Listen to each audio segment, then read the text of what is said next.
What will happen when you have? You will be a Jedi. I promise. And I slaughtered them like that. I hate them.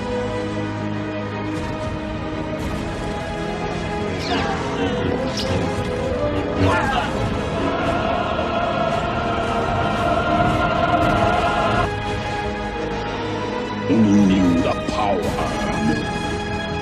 I am.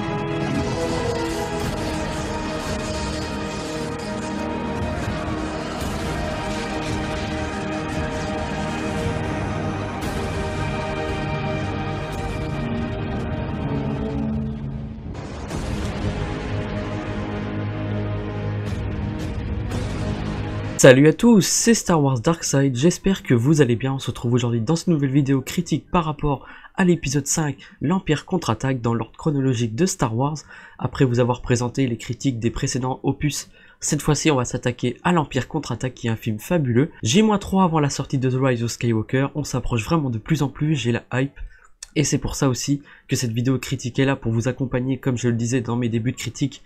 À chaque jour, chaque sortie Star Wars, je ferai une critique. Pendant mon marathon Star Wars, en tout cas, on s'y approche. Allez, c'est parti, on se regarde le trailer sans perdre de temps de l'Empire contre-attaque. Go! The Star Wars saga continues with a special limited engagement of The Empire Strikes Back, starting November 19th.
The Empire Strikes Back, returning to your galaxy, November 19th. Allez, c'est parti pour la critique du 5e opus dans l'ordre chronologique de Star Wars, l'Empire contre-attaque. Ce 5e opus se montre comme l'un des temps les meilleurs de la saga, même le meilleur pour moi. Après la défaite subie lors de la bataille de Yavin, qui vit la destruction de l'étoile de la mort pour l'Empire, l'Empire drague désormais les rebelles dans toute la galaxie, en envoyant des milliers de sondes. L'une d'entre elles atterrit alors sur la planète Hoth, une planète glaciale. C'est une planète que les rebelles se sont réfugiés. Luke, parti en reconnaissance, se fait piéger d'abord par un Wampa, à qui il échappe de justesse, puis par une tempête de glace. Pendant que Han Solo s'active pour le retrouver, Obi-Wan apparaît à Luke épuisé pour lui dire de se rendre sur Dagobah où réside un ancien maître Jedi, du nom de Yoda. Là il pourra poursuivre son apprentissage Jedi. Han, qui a retrouvé Luke, envoie un signal de détresse aux rebelles qui partent les secourir. Mais les impériaux qui ont reçu le signal de la sonde ont localisé la base rebelle et s'apprête à lancer une attaque. Pendant que Luke se rétablit, Han détruit la sonde avec l'aide de Chewbacca et donne l'alerte dans la base rebelle. Il est temps donc d'évacuer avant que l'Empire arrive, et surtout avec le Seigneur Vador. Pendant que les rebelles livrent une bataille aux quadripodes impériaux, qui est vraiment bon, sans compter le duo avec Luke et Wedge Antilles d'ailleurs que j'ai kiffé. Han Solo arrive à embarquer à temps à bord du Faucon Millennium avec la princesse Leia et il s'enfuit alors que les impériaux commandés par Dark Vador investissent la base. Luke, qui a pris place à bord d'un X-Wing, se rend sur Dagobah suivant les conseils d'Obi-Wan avec pour seul compagnon avec comme seul compagnon R2-D2, ça fait penser à l'épisode de The Clone Wars aussi, avec Yoda et R2-D2 dans leur quête. Et du Faucon Millennium s'avère être plus difficile car l'hyperpropulsion du vaisseau est en panne. Solo, après avoir été pris en chasse par les chasseurs impériaux, parvient finalement à leur échapper en se réfugiant dans la chambre d'astéroïdes, là où une créature tente de les manger. Cependant, avant de rejoindre les rebelles, il lui faut réviser le Faucon Millennium, mais ses réparations se soldent par un échec. Et il se rend alors sur Bespin, où il compte sur l'aide d'un vieil ami, Lando Calrissian avec sa légendaire moustache. Faucon Millennium arrive alors sur la située des nuages de Bespin, une planète où Lando Calrissian dirige une exploitation de gaz, mais Dark Vador et ses troupes sont en embuscade et attendent le Faucon Millennium. Capturé, Han est mis en congélation carbonique et est livré à Boba Fett, un chasseur de primes à la solde de Jabba le Hutt. D'ailleurs, pour cette scène, entre Han et Leia, qui se solde par un je t'aime, moi aussi, c'est vraiment culte. Lando Calrissian, pris de remords, libère Leia, Chewbacca et ses 3 PO et les emmène sur le Faucon Millennium. Luke a des prémonitions et voit ses amis en danger. Il décide alors de se rendre sur Bespin malgré les mises en garde de Yoda et de Ben Kenobi. Il est contraint de se battre contre... Il est contraint de se battre contre Dark Vador. Après un duel pendant lequel Dark Vador fait montre de sa maîtrise de la force et prend l'ascendance sur Luke en le mettant hors de un combat qui montre déjà tout le talent de Vador, que ça soit par la force mais aussi au combat au sabre laser. En tout cas, moi j'ai beaucoup aimé. Ce dernier Dark Vador alors prend enfin la vérité.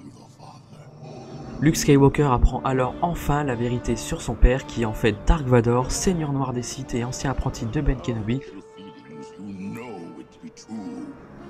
Luke Skywalker trouve alors une échappatoire et se fait récupérer par le Faucon Millennium avec Lando Calrissian.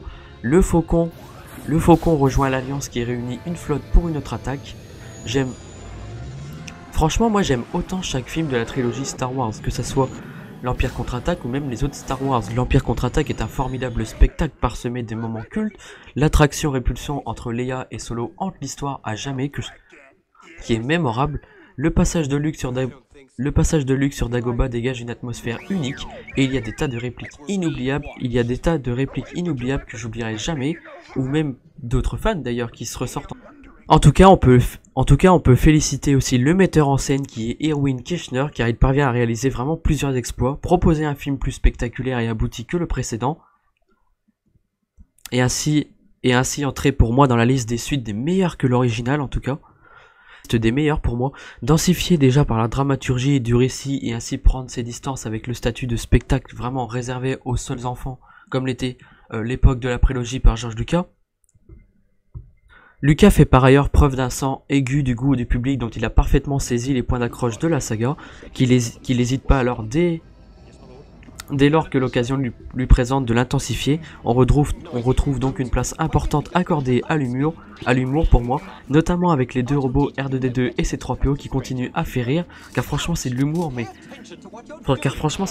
qui est tellement bien fait, surtout entre ces 3 PO et R2-D2, moi je les trouve vraiment magnifiques, c'est drôle quoi. Ça c'est le vrai humour que j'aime beaucoup personnellement. Même c'est pareil d'ailleurs dans certaines scènes. Au parcours initiatique, Luke toujours campé par Luke Skywalker, toujours campé par Mark Hamill, poursuit son apprentissage, cette fois un des personnages les plus inoculates que ça soit, à savoir Maître Yoda aussi, à la romance atypique Han Solo joué par le fantastique Harrison Ford et Leia jouée par Carrie Fisher. D'ailleurs, May the Force be with you always se livre en tout cas les acteurs se livrent vraiment à un intéressant jeu de chat et de souris à la fois vachard avec Han Solo et Leia, mais vraiment touchant. Mais également aussi au côté obscur de la force à travers le génialissime personnage de Dark Vador qui occupe une place de premier choix. Parcours qu'on voit dans le premier opus où il devient justement le seigneur noir des Sith Dark Vador, il devient tout simplement légendaire ici. Déjà par son temps de présence que par sa complexité inattendue, il faut dire que la scène de la révélation qui ponctue son combat avec Luke a marqué à jamais. Franchement, l'histoire du cinéma et permet définitivement à la saga de sortir de son épingle de jeu, si je peux dire. L'ensemble des personnages bénéficie d'ailleurs d'une véritable densification, que ça soit Luke dans les certitudes, Solo qui est éraillé entre ses velléités de liberté et son attachement à la nouvelle bande, ou encore Leia qui enfonce le clou de la femme forte indépendante. Pour le reste, l'Empire contre-attaque nous réserve des séquences extraordinaires. Bataille sur Hoth, la fuite en Faucon Millenium, la révélation de l'identité de Yoda qui change la perception de Luke et du spectateur sur cet étrange personnage. Mais aussi d'autres personnages que nous voyons, que ce soit l'Empereur, Boba Fett ou encore le charismatique Lando Calrissian joué par Billy Dee Williams. De nouveaux univers très différents et très marqués qui viennent enrichir l'iconographie de la saga. Et où on peut voir vraiment un scénario riche en faux semblants et en rebondissements à chaque fois. Et quant à la bande-annonce, je vais terminer par ça.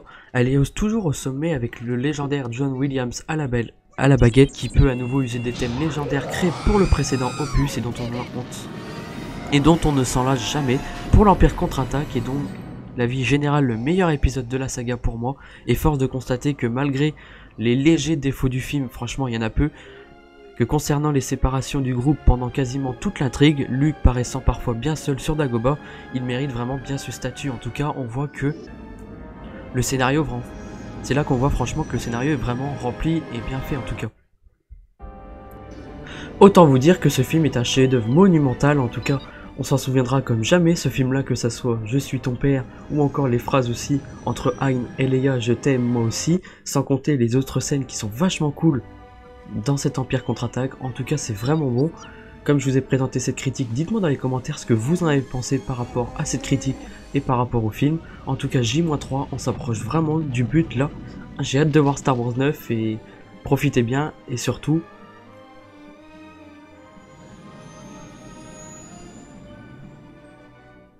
profitez bien, on s'approche de plus en plus. N'hésitez pas à laisser un petit like et un commentaire et que la force soit avec vous. Ciao!